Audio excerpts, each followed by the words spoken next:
After 36 years of ruling Hastinapur, the Pandavas and Draupadi left their kingdom and went to live the rest of their lives in the forest. After many days of traveling, they finally reached the base of the Meru mountain. Arjun, Bhim, Yudhishthir, Nakul, Sahadev and Draupadi, all of them climbed the Meru mountain.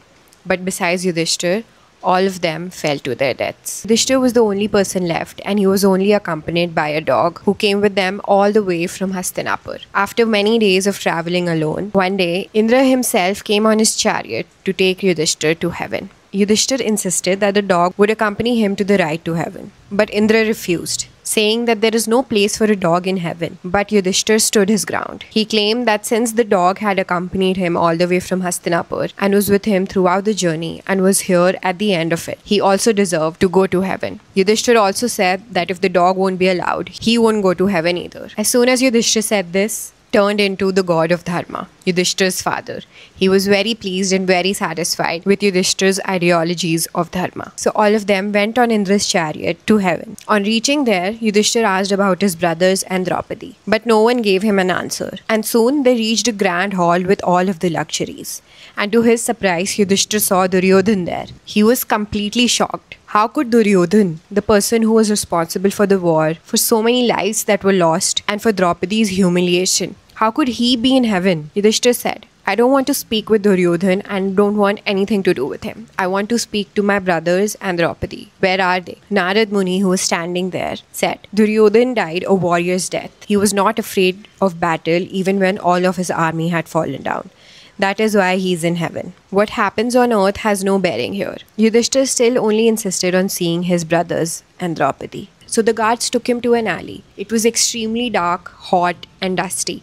And there was a very foul smell coming from there. There were all kinds of insects. He could smell burnt and rotting flesh. But Yudhishthir continued walking behind the guards. He saw skeletons, dead bodies, and people being tortured. Vultures who were picking on the flesh of the rotten bodies. It was very clear that Yudhishthir was in hell. Yudhishthir started wondering, why am I here? Are my brothers and Draupadi here? But why would they be in hell and Duryodhan in heaven? Yudhishthir was ready to tell the guards to take him back. But soon he heard the familiar voices of his brothers and Draupadi. They told him not to leave them there alone and not to go back. Yudhishthir was in shock. So actually, Draupadi and his brothers were in hell, while Duryodhan was having the time of his life in heaven.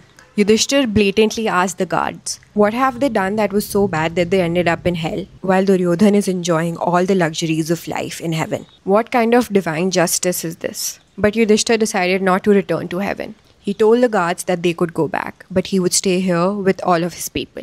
As soon as Yudhishthir said this, all of the deities appeared.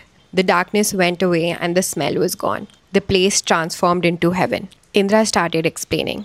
You have rightfully earned your place in heaven, and so have your brothers and Draupadi. You just had to go through a momentary experience of hell for the half-lie you told at the Kurukshetra battlefield. Everyone accumulates two kinds of karma, good and bad. Good karma doesn't cancel out the bad karma, or bad karma doesn't cancel out the good one. So the consequences of both kinds of karma have to be borne. If the good karma dominates the bad karma, the person first has to bear the consequences of the bad karma for a brief moment before he enjoys the fruits of his good karma. And also the other way around. If the bad karma dominates the good karma, the person will momentarily experience heaven for all the small good deeds that he may have done. But ultimately, he will have to bear the consequences of all his bad karma in hell till they are over. And that is why you saw Duryodhan in heaven, although he is there for only a brief period of time for whatever little good that he did. And the same way, you, your brothers and Draupadi had to go through hell only for a brief period of time for all the little bad karma that you've accumulated. And so Draupadi and the 5 Pandavas rightfully secured their place in heaven. So even if heaven or hell exists or not, there still exists good or bad karma. Whatever you do, the exact same will happen to you. And you will have to bear the consequences of your action. It's like a boomerang. Whatever you throw comes right back at you. So you have to decide, do you want more good karma in your life or more bad karma? The choice is yours.